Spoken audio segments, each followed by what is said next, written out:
Ginulantang ng nagngangalit na apoy ang mga residente ng Barangay San Juan sa Taytay Rizal mag-aalas 9 kagabi.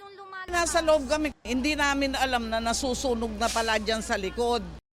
Umabot sa ikalawang alarma ang sunog na mahigit 3 oras inapula ng mga bumbero.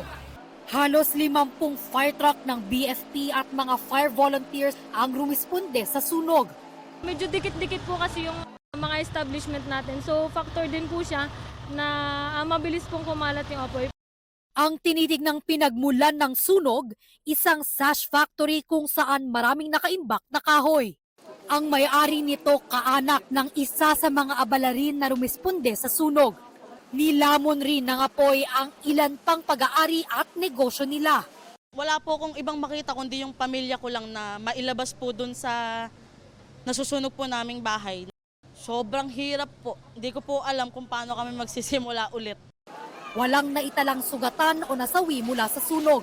Inaalam pa ng BFP ang sanhi, halaga ng pinsala at bilang ng mga apektado sa sunog. Para sa GMA Integrated News, Bea Pinlac, nakatutok 24 oras.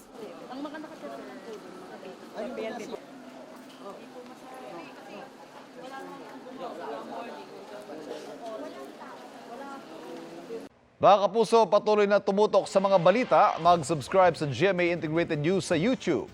Sa mga kapuso abroad, samahan niyo kami sa GMA Pinoy TV at www.gmanews.tv.